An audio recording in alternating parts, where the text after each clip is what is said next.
Live from Fargo and serving you on TV, online, and on the go. This is Valley News Live at 5. It's an interesting concept. I just don't know what it's going to be doing in the long run. If you've ever been pulled over recently, people might be watching your traffic stop live on the internet. Thanks for joining us tonight. Fargo police are using Periscope. It's an app that lets you live stream video. Now, as you can see, they've already broadcasted some traffic stops near NDSU in hopes that people will slow down. Police say it's a way to educate and connect with the community. But others say they don't think it'll work, and they don't like the idea of being in the public videos. Valley News Team's crime and safety reporter Nicole Johnson has much more. Sergeant Vincent here. The reason we have this guy stopped is he's going a little fast. It was just coincidence. Fargo police started going live at the same time as increased enforcement around the NDSU campus. There's another form to talk with people. Officer Jessica Schindeldecker thought it would be a good way of being transparent. Because we want people to ask us questions or be able to interact with us in a positive way.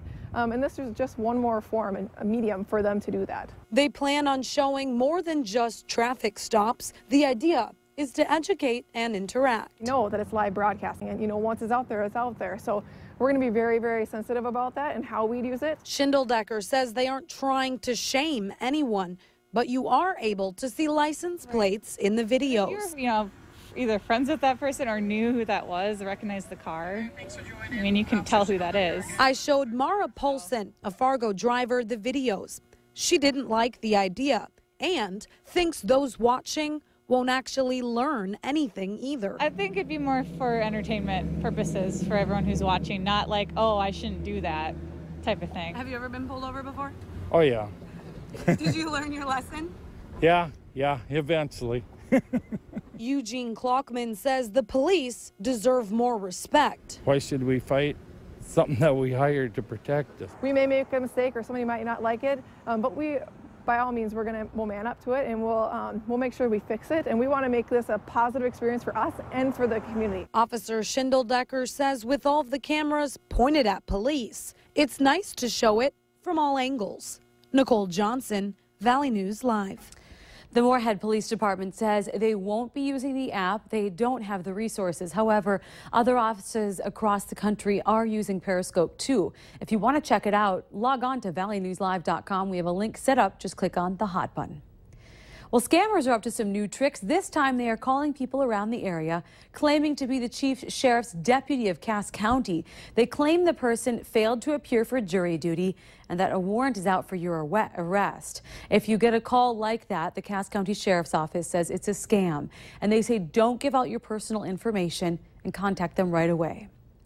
Well, it's turning out to be a beautiful Thursday in the valley. Lots of sunshine, even those temperatures are a little bit chilly still, but that's okay. Let's head over to Hutch Johnson to get to see what the rest of the night will be. Hutch? Things are certainly feeling a lot better. Sunshine, light winds today, and a gorgeous evening ahead of us. Take a look at these morning low temperatures. Can you believe we're saying it was in the 30s this morning in Langdon? A chilly start to the day, and to start the day, what a gorgeous sunrise. But with that crisp, cool start, we also had some of that low haze and even some fog in portions of the valley as we looked out to that sunrise in the eastern sky. Here's a look at what we have going on currently. Temperatures have really risen nicely, especially out to the west where it's in the mid-80s for Minot and Bismarck, 70s here in the valley and Lakes Country, with some thunder showers up to the north and to the west of us. These will be moving in our general direction of our northern counties late this evening. We'll keep our eyes on that. Have more on that in a minute.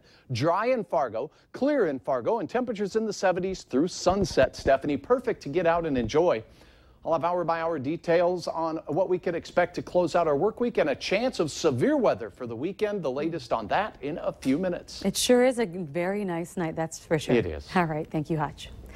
When emergency crews responded to a rollover crash last night, they were in for a surprise when the driver of the vehicle was missing. Today, the North Dakota Highway Patrol took an airplane to search nearby fields. Investigators have since been in contact with a family member of the driver. They say the driver was not injured. The vehicle rolled on Highway 281 about 2.5 miles south of Edgley, North Dakota. It's approximately 30 miles south of Jamestown. The vehicle was reported to be speeding and rolled into the west ditch.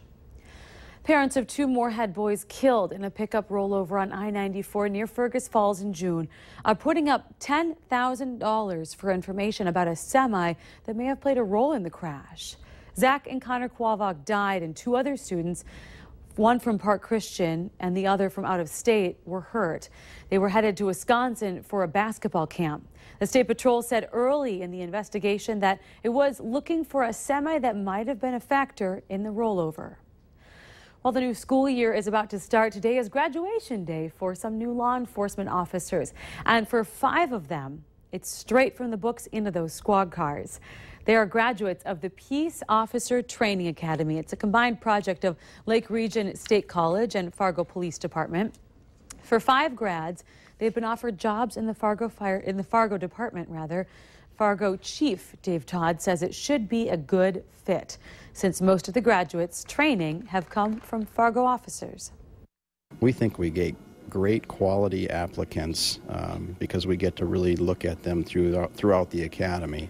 The staffing, we're slowly gaining on our staffing issues within the police department, which puts more police officers out on the street, provides us with more detectives to work cases, so overall puts us in a better place. They'll spend the next 5 months learning the ropes within the department, and Chief Todd says after the first of the year, the department will be looking for 5 more academy graduates to keep the community safe.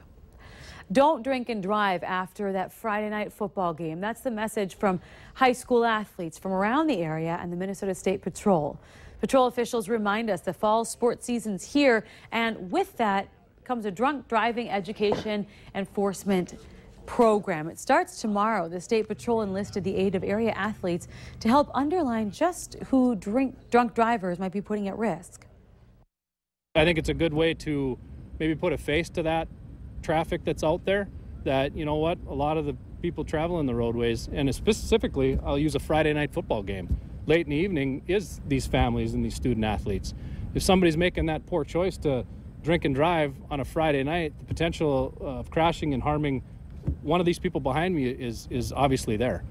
The patrol says a key message in the campaign is speak up and refuse to let an impaired person get behind the wheel. Walk Grand Forks is a new campaign to improve your health and help you discover new things to see and do in downtown Grand Forks. Temporary signs loaded with smartphone technology will help you find your way. Valley News Team's Neil Carlson takes us on a tour. So this is the Walk Grand Forks program, essentially. You'll find temporary signs all over downtown Grand Forks. The idea behind them is to get you out of your car to start hoofing it.